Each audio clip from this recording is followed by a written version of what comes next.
Welcome to Ghana Great and Strong. And this evening, we are going to have a conversation. It's a conversation on starting and running businesses. Many people, from time to time, have asked me, well, how do I start a business? If I start one, how do I get one going? How do I get it running? How do I manage it? How do I get it to be successful? And so we're going to begin a series of presentations on this Ghana Great and Strong in a number of different parts. So this is the beginning part, and it's meant to inform. It is also meant to educate people, let people know what is it that some of us have learned. And so what we're going to talk about today, I can tell you, is not from any textbook. Textbooks are good, but what I want to talk to you about this evening is not about any textbook material. It is also not from any classroom or lecture room professor or lecturer. Lecturers are good, professors are good. They talk from their learning experience, but I want to talk to you from, if you will, the theater or from the lecture room of practical life. That is from essentially my personal experiences. So I want to share what I have learned, what I have gone through with you. And I have chosen as the beginning topic the subject of failure. Failure. And I'm doing that obviously quite deliberately because many people, they think, I get up, I start a business, it is successful, it makes me money, I get all sorts of benefits, and everything is good. Well, starting a business is also about failure. And I want to deal with the topic of failure and address it so that everybody understands what we are talking about. And anybody who also wants to get into business, then they need to be prepared to deal with the thing called failure. You know, when I give lectures or talk to people about entrepreneurship or about starting businesses, I always let people know that failures do happen. They are mostly and routinely something that is normal. It happens. So failures happen. It's just that you shouldn't make failures become a habit. Failing cannot be a habit because when it becomes a habit, it means that what you start, what you do is not successful. Something that is not successful is not going to help you or help anybody else. And you will not have a business if that business fails. And so what we're going to talk about this evening, we'll do it in bits and in pieces here and there. So I'm telling you right now why we're doing this, why we're going to be talking about starting and running businesses. And then we'll deal with the matter of, well, do you really have to start a business to consider yourself successful? Do you need to run your own business to consider yourself and for others to consider you as someone successful? Well, we'll talk about that. Then we'll talk about why companies fail, why businesses fail. And then finally, we'll address the topic examples. And I'll give you some examples of businesses that have failed. And I'll give you some from my own personal experience. A couple of businesses that I started and maybe a couple of businesses that other people also started that I know of, so that we can begin this little journey about starting and running businesses, in my view, the right level, the right way. This is Ghana Great and Strong. That's what we do here. What we do is to talk about anything, do anything, bring any topic here, something that will make Ghana, our country, great and strong, and something that will help all of our people to become prosperous. That is why we are talking about this particular topic this evening. I am your host. My name is Papa Kwesi Nduom. And this evening, we are talking about starting and running businesses. And we're going to deal with the subject matter of failure. But before we get to failure, I'm asking the question, do we all have to be entrepreneurs, start our own businesses, run our own businesses to consider ourselves successful? Well, I will tell you. I worked for other people for more than 15 years before I left to be running my own business. Now, did I have ideas? Did I have some thoughts that I want to run a business here and there? Yes, I did. Did I feel that it was a necessity for me to run my own business? No, I didn't. Did I set a goal that in 15 years, in 20 years, I wanted to be running my own business? No, I didn't. I didn't. Another time, I will talk about how I personally got into starting my first business, my second business, and so on and so forth. But I want to give you some examples. In our country, Ghana,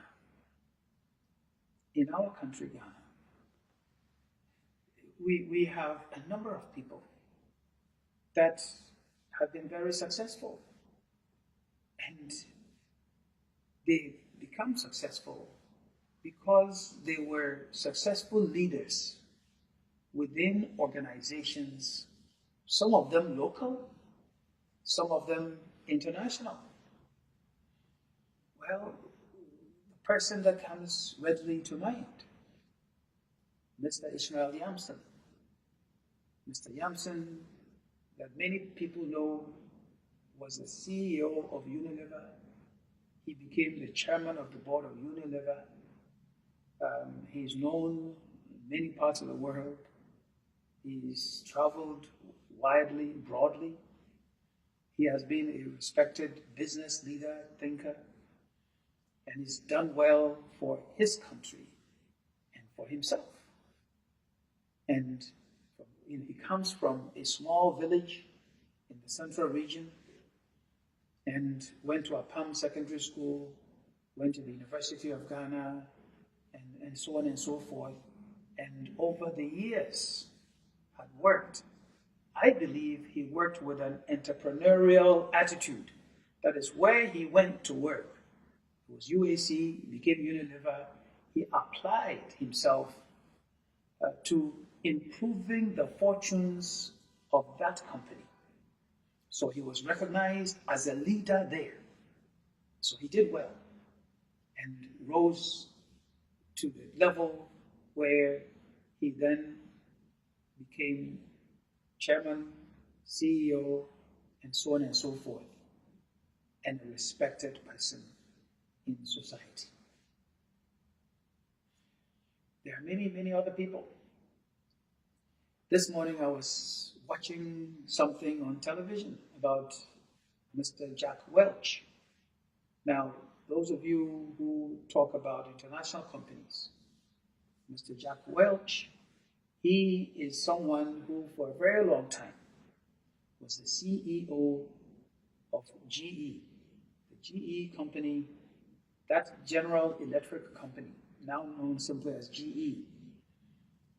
GE is not the reason why they dropped the name and just called it GE is that it's no longer to do with appliances or electrical appliances. No. GE even had a company called GE Capital that did financial investments and other things. And that company financed other companies. GE was into broadcasting. GE was into insurance and banking and into so many areas. All because of the vision of this one man, Jack Welch, who transformed the company to become something big, something worldwide. And so it's not just from the energy field, but in other areas as well. So this Jack Welch, he came to own shares in GE because of his being in a leading position in the company and because the company's stock was also sold on the stock exchange. So he bought shares, just as many people ought to be able to buy shares in the companies that they work for. But he was not the one who started GE. He was not the owner. But he ran the company, ran it brilliantly, ran it successfully, and he has etched a name in history. When you talk about business leaders, the name Jack Welch is there amongst the top. You come locally to Ghana as well. You will find many other people who did very well, not even in business, but who've done very well and I don't just want to say politics, but in public service. Public service. Many people done very well that way. There's a lady, Mrs. Gloria Nikwe. She worked well in many areas in public service in Ghana, served her country well, rose to the top to become a principal secretary, and later on applied her experience to a rural bank in the Kwapim area. She became one of the leaders who helped to start the ARB the Apex Bank for rural banks in Ghana. Distinguished herself, and she has a name, and she has a name that's recognized, that is respected in many different places as a successful woman. There are many others. If you go back again, and those who remember the old Pioneer tobacco, remember the name Richardson. Mr. Richardson headed up Pioneer Tobacco in Ghana, PTC. And while he was alive, he was recognized in many places. He also grew up from humble circumstances and became a recognized, celebrated leader in business, in industry, in Ghana. Did he start Pioneer Tobacco, became British Tobacco, and all of that? No, he didn't start it. But he helped and led in running that company. Gained a name for himself. Very successful. So, yes, we are talking about starting a business. We are talking about running businesses that you start. But I want to make it clear as we are starting this and beginning this journey that I don't want to give anybody the impression that it is only by starting your own business that you can become successful or be considered someone successful. I have known many, many other people in the private sector, in the public sector, who have worked, their lives, lived wonderful lives, were able to educate their children, have every and any comfort that you want in life, and rose to the top of their professions. They rose up there.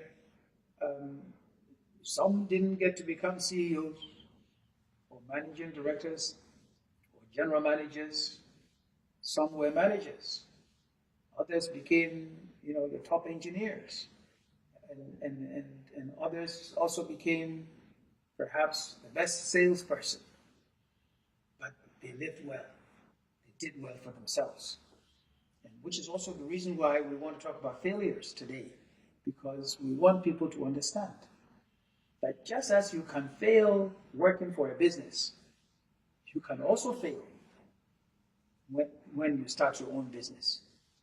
And indeed, the failure rate, if you talk about it, you'll find that the failure rate is actually higher amongst those who start their own businesses. So I want people to understand this point.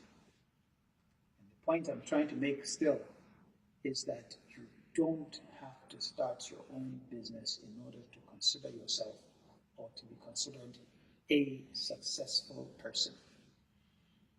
Now, I have deliberately avoided the realm of politics because becoming the head of state, the president, the prime minister, becoming the speaker of parliament, becoming an MP, becoming a minister of state, those things, they take some other considerations in order to be able to get there. And so I don't want to deal with that.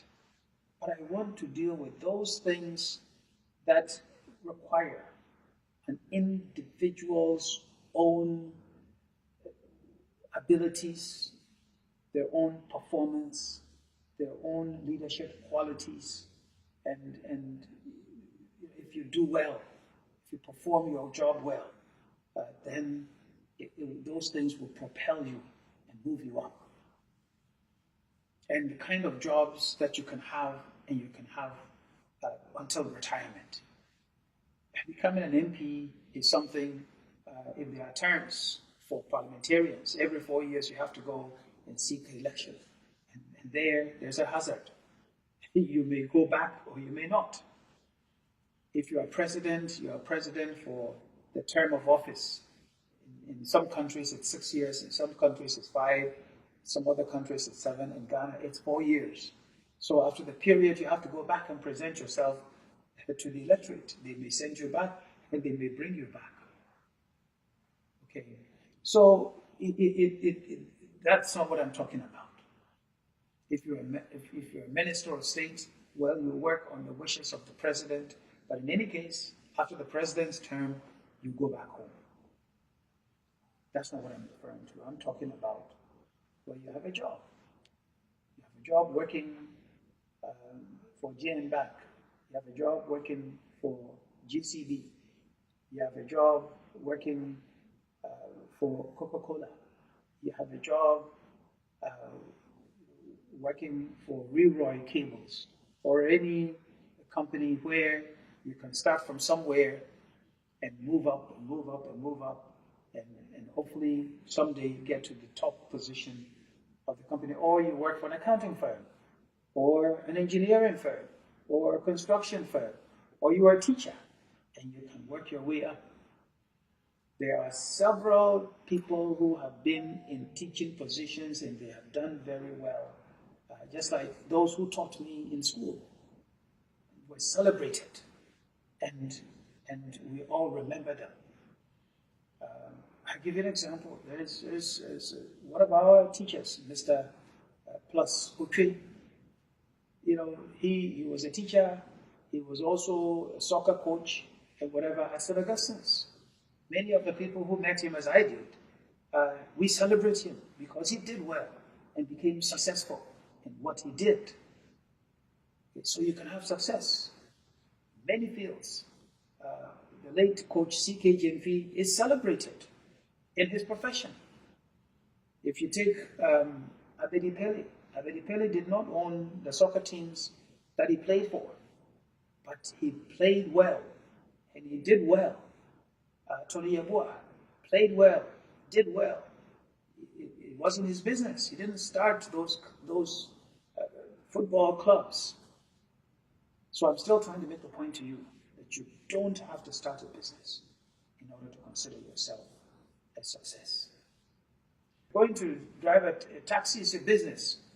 What you must find out is that taxi business, is that taxi insured? Do you have anything, if you've done your calculation, but what if fuel prices go up? Does your profit margin go away? What if parts, the cost of parts, what if they go up? What are you going to do? And if somebody steals your money and you've spent all of your money to start this business, well, what are you going to do? So I'm saying that most businesses started encounter difficulties, encounter challenges. It is the responsibility of the person starting it. It is that person's responsibility to think through, what if those problems happen? And if they happen, what is it that he or she is going to do to ensure that they get back on track?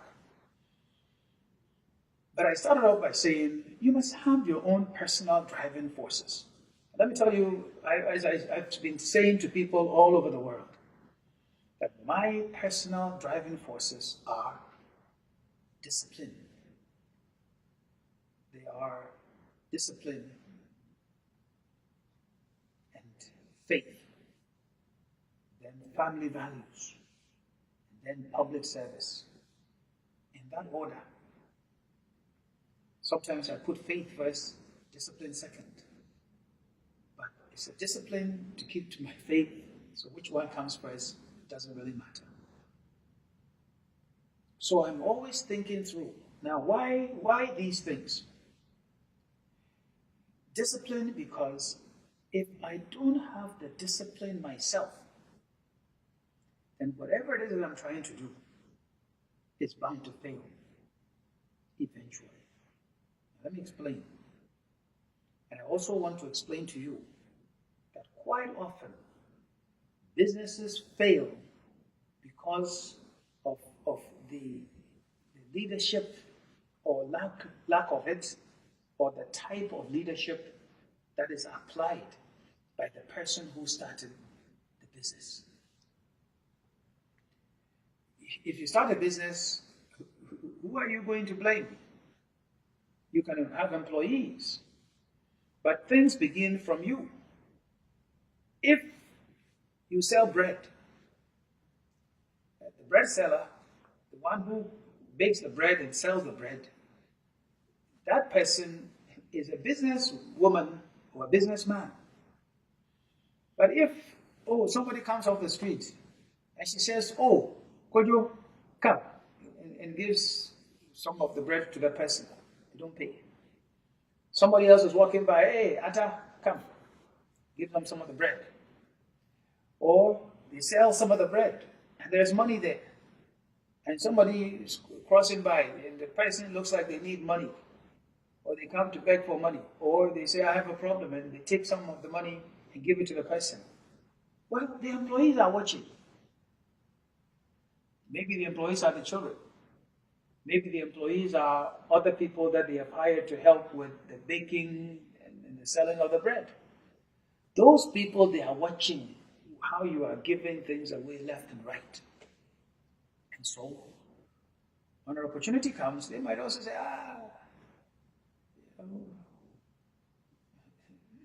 Bamekwa, this is what she does. So, I will also give something to somebody. Before we know it, You are giving, they are giving. You are taking, they are taking. And your costs then goes haywire. It crosses all boundaries and there's no money there.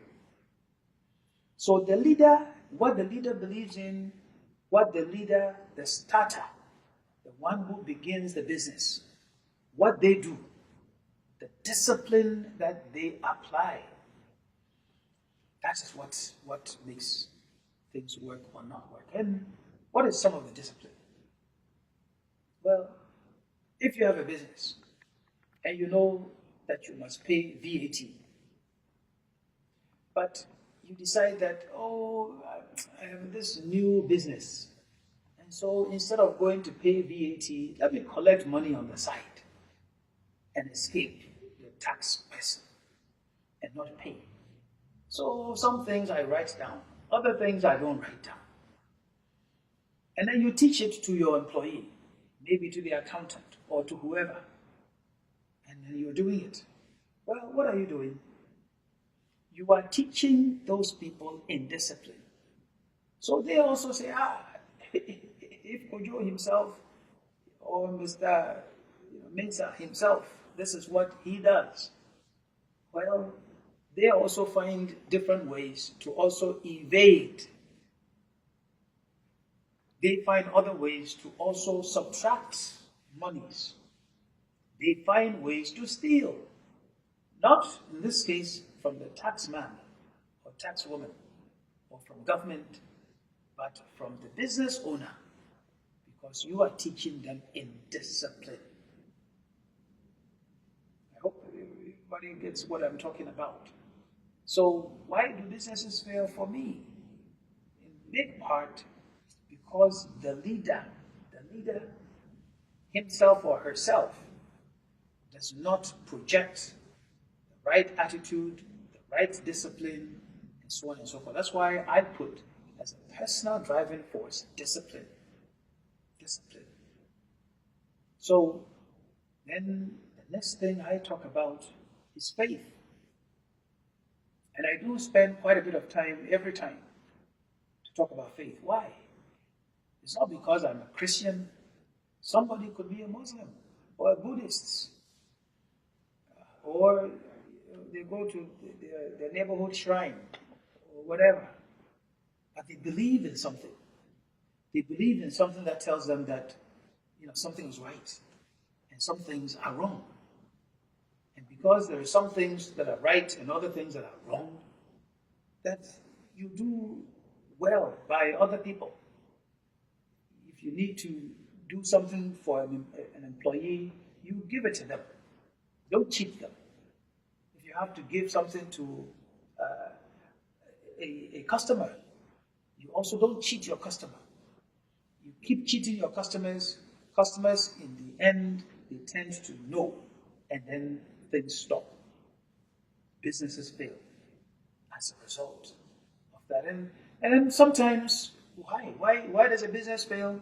Well, sometimes a business will fail because someone just started copying. Well, they found that somebody was selling cocoa, and the cocoa was hot. Everybody will come and buy. Or someone sells wachi, and everybody will buy the wachi. So they say, if Kofi can sell cocoa and be successful, then I should also be able to sell cocoa. Or if Mamiekua sells wachi, and the wachi is wonderful, and everybody comes to buy, I can also go and buy some beans and rice and whatever, and also come and sell. So just copy it because someone else is doing it. Okay? Well, you don't know how the person, cooks her wachi, how the person has cultivated a clientele, and what is it that they do to continue to be successful. So you just watch, and you just go and do by watching. Well, quite often, those, if you will, copycat things, they don't work because you don't really understand the foundation. Someone says, but we are the workers. This man, he produces furniture. But we, the carpenters, we are the ones who do the work. So quite often they will say, the furniture sells for 1,000 Ghana cedis. But we the carpenters, we can produce the same furniture. We can do it for 600. So they will also go and set shop somewhere. But they don't quite understand how the person has been able to put the furniture company together successfully and do what is it that he does or she does to be successful. So they'll go and start. And at the very beginning, it might look very successful. Then things dry up.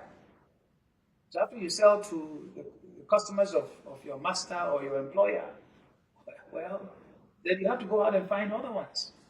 And they find that it is difficult finding and maintaining customers, and then the business goes away. So that happens. I know some people who have said, oh, but I went to school with this one. Well, even when we were in school, he was always last. And he didn't do as well as I did. So how come he can be successful doing this? I can also do it. Maybe do it better than him or better than her. Well, you can't judge anything that way. So by just imitating someone, failure happens. Failure, it does happen. And so we must have good grounds, good and important grounds to be in business, and must have our own personal driving force. And if that personal driving force is not there, then the chances are the business might go under or will be a failure. Now remember, and you've noticed that I haven't talked about money. I've not talked about capital. I've not talked about any of those things. Because the amount of capital you have does not necessarily say you are going to succeed or fail. I am talking qualities of the leadership, the person who has started that business, whether it's cocoa production and selling, bread production and selling, furniture production and selling, or a consultant or an accountant. I know an accounting firm somewhere in West Africa, I can't name them, where the professionals decided that, but the partners, they are enjoying too much. But they are the ones who go and do the jobs. So they can also go and get the jobs and make the money, take the big money themselves. So they started their own company. They left, started their own company. Well, when they went to look for business, the people will ask them, well, give us a cut. And so some would demand 1/3 of the fees. Some would demand 15% of the fees. And they were essentially paying bribes to get jobs. Well, what they didn't realize was that the owner or the owners, the partners who were in charge of the firms that they left, had developed their relationships over a long period of time. They weren't paying those bribes. And they also had ways of managing the money. So when the crop of customers ran out, they also ran out of business. And all they knew was, I give a bribe and I get a job. When the bribe taking and bribe giving stopped, and people, you couldn't go and bribe everybody. So the quality and the professionalism did not become their hallmark. So they were hoping to just get jobs by giving something in order to take jobs. And soon enough, the business collapsed. Failure. It happens in many different ways that we encounter failure. We're going to take another break, get some messages, and come back, and I'll give you some examples of some that were failures that turned around to become successful. This is Ghana Great and Strong. I am your host. My My name is Papa Kwesi Nduom. We're dealing with the topic of failure. And I've been trying to let you know, first of all, why I'm dealing with this topic today. Because many people have asked, they want to learn something or they want to hear from a personal experience and understand what is it that that can be done that will make a business successful. I'm also saying this because failure happens. It happens. And a good percentage of companies that are started end up in failure. Well, there's a message from a gentleman from Accra, Dansoman. It says Michael Grand Kalital. He says he appreciates my contribution to business ethics, but he's asking, is it appropriate to start a business with borrowed funds? Well, Michael, yes, it is. As a matter of fact, many people start businesses with borrowed funds. And except that if you borrow money, it comes with a cost. And the costs of the funds must be embedded and must be put into your analysis of what it should take for you to be able to pay the monies back, and so on and so forth. But do businesses borrow? Yes. Even Apple, that is a big giant now, it's becoming $1 trillion company. Apple still borrows money, even though it has a stash of cash somewhere. Okay. So borrowing money is not failure. Borrowing money is not what leads someone to failure. It is how you use the funds that you borrow. That is what matters. And you know, there's someone that has become quite successful. You know, Bill Gates. Bill Gates. He started, the first company he started with was called Data. Data. It wasn't Microsoft. That company folded up. That company, he tried to analyze big data from traffic tapes. Okay, from traffic, that's what we call Data. That company failed. And he did this along with the gentleman that was his business partner, Mr. Paul Allen. So I just want you to understand that somebody who has now become, hugely successful, he failed. He failed once. Even, many people know about Disney World, and what Disney does. Well, there was somebody called Walt Disney. It was a person's name. Disney is a human being's name. He started a company which he called Lapogram Films. Okay, it was an animation company called Lapogram Films. That company, that he raised 15,000, back then in the 20th century, which was a lot of money to start that company. That company failed. But he persisted that he had a good idea, and started some new companies, and then he became successful. Now, let me also tell you, many of you have enjoyed eating a chocolate bar, a Hershey chocolate bar. Well, he didn't start out producing chocolate. He started off producing candy of different types. He actually was fired from apprenticeship with a printer, and then he started several, I believe it was 3 candy-related ventures before he hit on the idea of chocolate. And Hershey bars, Hershey chocolate has become a big deal. So again, failures do happen, but we shouldn't make failure a habit. And then I'll give you one last one. Oprah Winfrey, that many people know. Oprah Winfrey, she started off in Baltimore in the U.S. in television as a television anchor, someone who does television news and so on and so forth. She was fired from that job. And why was she fired from that job? They said she was too emotional and not right for television. Well, guess what? She used that emotion into her own show and her own program, which actually welcomed emotion, which actually welcomed human expression of emotion, and has become, as we all know, hugely and successful. Okay, so yes, failures do happen, but failures can be overcome. And many of you also know the Dyson,